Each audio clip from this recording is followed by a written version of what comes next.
Alkitab setahun hari ke-86, 27 Maret. Dari Mazmur 37 ayat 21 hingga 31.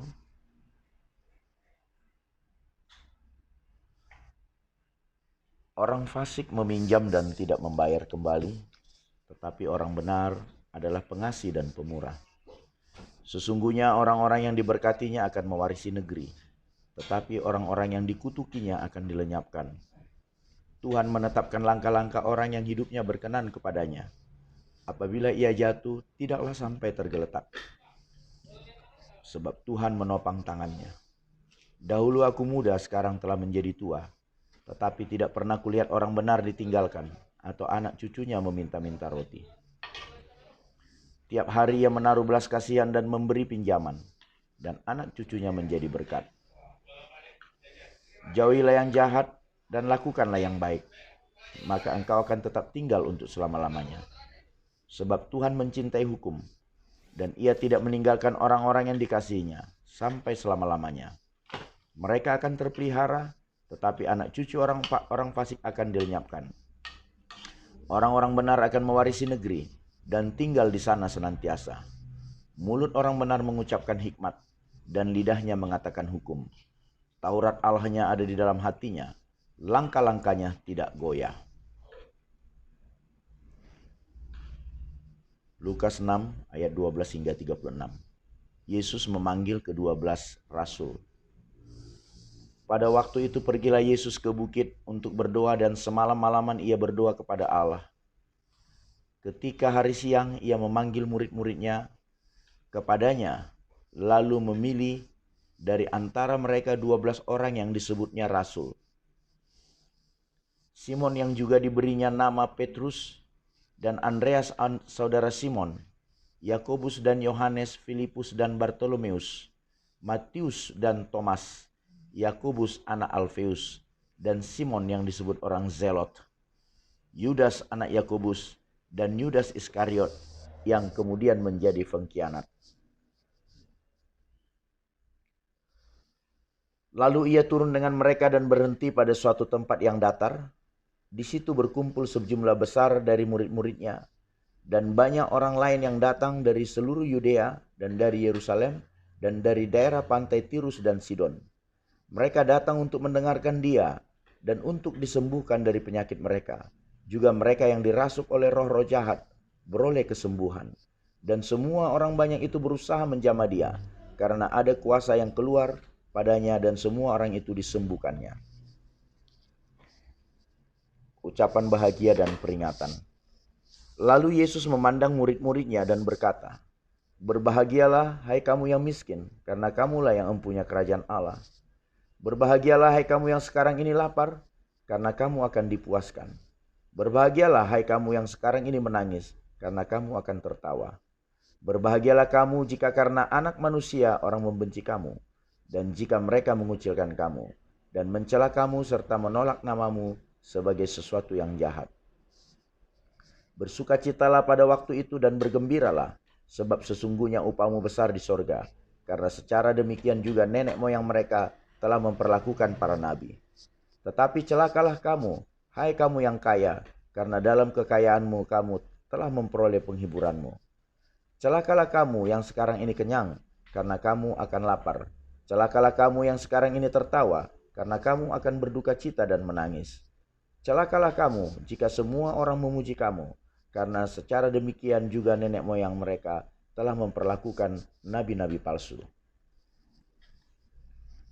Kasihanilah musuhmu, kasihilah musuhmu. Tetapi kepada kamu yang mendengarkan aku berkata, kasihilah musuhmu, berbuatlah baik kepada orang yang membenci kamu, mintalah berkat bagi orang yang mengutuk kamu, berdoalah bagi orang yang mencaci kamu. Barang siapa menampar pipimu yang satu, berikanlah juga kepadamu pipi yang lain. Dan barang siapa yang mengambil jubahmu, biarkan juga ia mengambil bajumu. Berilah kepada setiap orang yang meminta kepadamu, dan janganlah meminta kembali kepada orang yang mengambil kepunyaanmu. Dan sebagaimana kamu kehendaki supaya orang perbuat kepadamu, perbuatlah juga demikian kepada mereka. Dan jikalau kamu mengasihi orang-orang yang mengasihi kamu, apakah jasamu? Karena orang-orang berdosa pun mengasihi juga orang-orang yang mengasihi mereka. Sebab jikalau kamu berbuat baik kepada orang yang berbuat baik kepada kamu, apakah jasamu? Orang-orang berdosa pun berbuat demikian. Dan jikalau kamu meminjamkan sesuatu kepada orang, karena kamu berharap akan menerima sesuatu daripadanya, apakah jasamu? Orang-orang berdosa pun meminjamkan kepada orang-orang berdosa, supaya mereka menerima kembali sama banyak. Tetapi kamu, kasihilah musuhmu, dan berbuatlah baik kepada mereka, dan pinjamkan dengan tidak mengharapkan balasan. Maka upahmu akan besar, dan kamu akan menjadi anak-anak Allah yang maha tinggi. Sebab ia baik terhadap orang-orang yang tidak tahu berterima kasih, dan terhadap orang-orang jahat. Hendaklah kamu murah hati, sama seperti Bapamu adalah murah hati.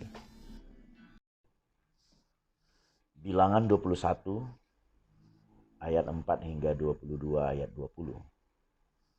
Ular tembaga. Setelah mereka berangkat dari Gunung Hor, berjalan ke arah Laut Teberau untuk mengelilingi tanah Edom, maka bangsa itu tidak dapat lagi menahan hati di tengah jalan. Lalu mereka berkata-kata melawan Allah dan Musa, "Mengapa kamu memimpin kami keluar dari Mesir, supaya kami mati di padang gurun ini? Sebab di sini tidak ada roti dan tidak ada air, dan akan makanan hambar ini kami telah muak." Lalu Tuhan menyuruh ular-ular tedung ke antara bangsa itu yang memagut mereka, sehingga banyak dari orang Israel yang mati. Kemudian datanglah bangsa itu mendapatkan Musa dan berkata, "Kami telah berdosa sebab kami berkata-kata melawan Tuhan dan engkau. Berdoalah kepada Tuhan supaya dijauhkannya ular-ular ini daripada kami." Lalu Musa berdoa untuk bangsa itu. Maka berfirmanlah Tuhan kepada Musa, "Buatlah ular tedung dan taruhlah itu pada sebuah tiang. Maka setiap orang yang terpagut, jika ia melihatnya akan tetap hidup." Lalu Musa membuat ular tembaga dan menaruhnya pada sebuah tiang. Maka jika seseorang dipagut ular dan ia memandang kepada ular tembaga itu, tetaplah ia hidup. Perjalanan ke daerah Moab. Kemudian berangkatlah orang Israel lalu berkemah di Obot. Berangkatlah mereka dari Obot lalu berkemah dekat reruntuhan di Abarim, di padang gurun yang di sebelah timur Moab. Dari situ berangkatlah mereka lalu berkemah di lembah Zeret. Dari situ berangkatlah mereka lalu berkemah di seberang sungai Arnon yang di padang gurun dan yang keluar dari daerah orang Amori. Sebab sungai Arnon ialah batas Moab, di antara orang Moab dan orang Amori. Itulah sebabnya dikatakan dalam kitab peperangan Tuhan, Waheb di Supa dan lembah-lembah ke sungai Arnon. Dan lembah-lembah lereng itu terbentang ke tempat di mana terletak kota Ar dan bersandar pada batas daerah Moab. Dari sana mereka ke Beer. Inilah sumur di mana Tuhan berfirman kepada Musa, "Kumpulkanlah bangsa itu, maka aku akan memberikan air kepada mereka." Pada waktu itu orang Israel menyanyikan nyanyian ini, "Berbual-buallah hai sumur, mari kita bernyanyi-nyanyi, berbalas-balasan karena sumur yang digali oleh raja-raja, yang dikorek oleh kaum bangsawan di antara bangsa-bangsa itu dengan tongkat-tongkat kerajaan, dengan tongkat-tongkat mereka. Dan dari padang gurun mereka ke Matana, dari Matana ke Nahaliel, dari Nahaliel ke Bamot, dari Bamot ke lembah yang di daerah Moab, dekat puncak gunung Pisga yang menghadap padang belantara." Peperangan melawan Sihon raja Hesibon. Kemudian orang Israel mengirim utusan kepada Sihon, raja orang Amori, dengan pesan, "Izinkanlah kami melalui negerimu. Kami tidak akan menyimpang masuk ke ladang-ladang dan kebun-kebun anggurmu. Kami tidak akan minum air sumurmu.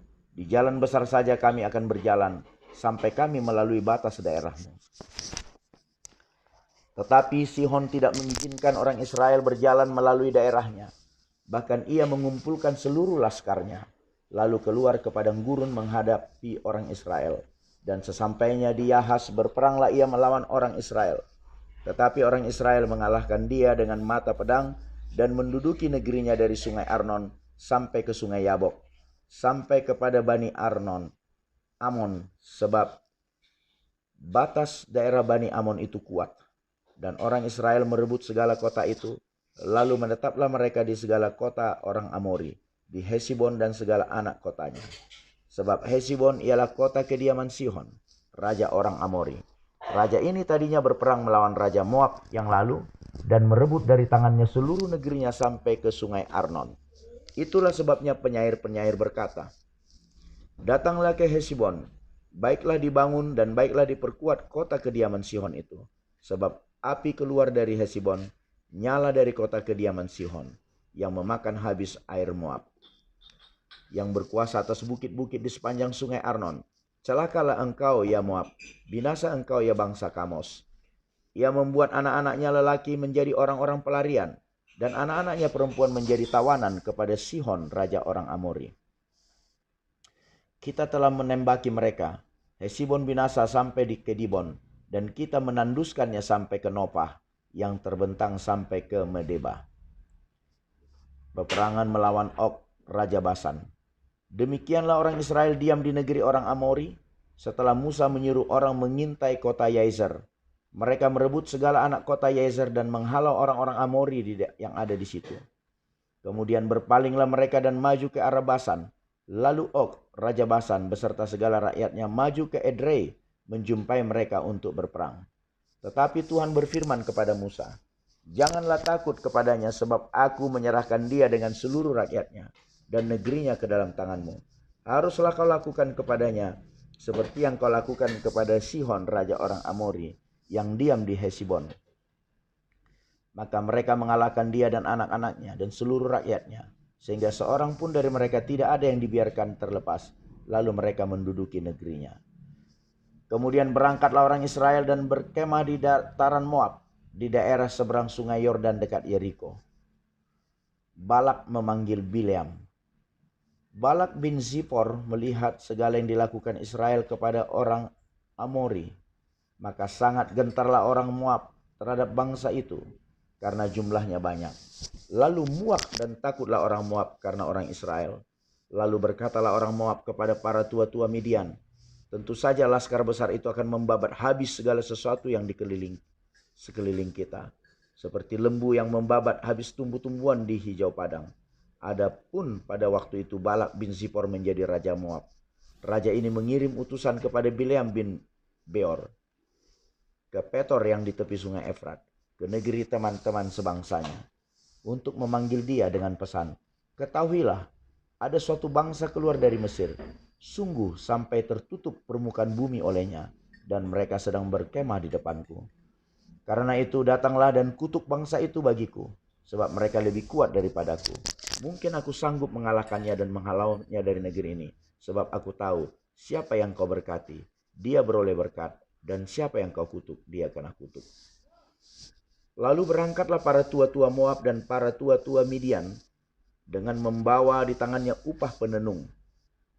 Setelah mereka sampai kepada Bileam, disampaikanlah kepadanya pesan Balak. Lalu berkatalah Bileam kepada mereka, "Bermalamlah di sini pada malam ini, maka aku akan memberi jawab kepadamu, sesuai dengan apa yang akan difirmankan Tuhan kepadaku." Maka tinggallah pemuka-pemuka Moab itu pada Bileam.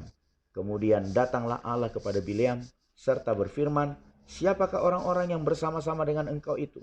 Dan berkatalah Bileam kepada Allah, "Balak bin Zippor, raja Moab, mengutus orang kepadaku dengan pesan, 'Ketahuilah, ada bangsa yang keluar dari Mesir, dan permukaan bumi tertutup olehnya. Karena itu datanglah, serapalah mereka bagiku. Mungkin aku akan sanggup berperang melawan mereka dan menghalau mereka.' Lalu berfirmanlah Allah kepada Bileam, 'Janganlah engkau pergi bersama-sama dengan mereka. Janganlah engkau mengutuk bangsa itu, sebab mereka telah diberkati.' Bangunlah Bileam pada waktu pagi, lalu berkata kepada pemuka-pemuka Balak, 'Pulanglah ke negerimu, sebab Tuhan tidak mengizinkan aku pergi bersama-sama dengan kamu.' Lalu berangkatlah pemuka-pemuka Moab itu, dan setelah mereka sampai kepada Balak, berkatalah mereka, 'Bileam menolak datang bersama-sama dengan kami.' Tetapi Balak mengutus pula pemuka-pemuka lebih banyak dan lebih terhormat dari yang pertama. Setelah mereka sampai kepada Bileam, berkatalah mereka kepadanya, 'Beginilah kata Balak bin Zippor, janganlah biarkan dirimu terhalang-halang untuk datang kepadaku, sebab aku akan memberi upahmu sangat banyak, dan apapun yang kau minta daripadaku, aku akan mengabulkannya. Datanglah dan serapalah bangsa itu bagiku. Tetapi Bileam menjawab kepada pegawai-pegawai Balak, sekalipun Balak memberikan kepadaku emas dan perak seistana penuh, aku tidak akan sanggup berbuat sesuatu, yang kecil atau yang besar, yang melanggar titah Tuhan Allahku. Oleh sebab itu baiklah kamu pun tinggal di sini pada malam ini, supaya aku tahu apakah pula yang akan difirmankan Tuhan kepadaku. Datanglah Allah kepada Bileam pada waktu malam serta berfirman kepadanya, jikalau orang-orang itu memang sudah datang untuk memanggil engkau, bangunlah, pergilah bersama-sama dengan mereka. Tetapi hanya apa yang akan kupirmankan kepadamu harus kau lakukan. Amin.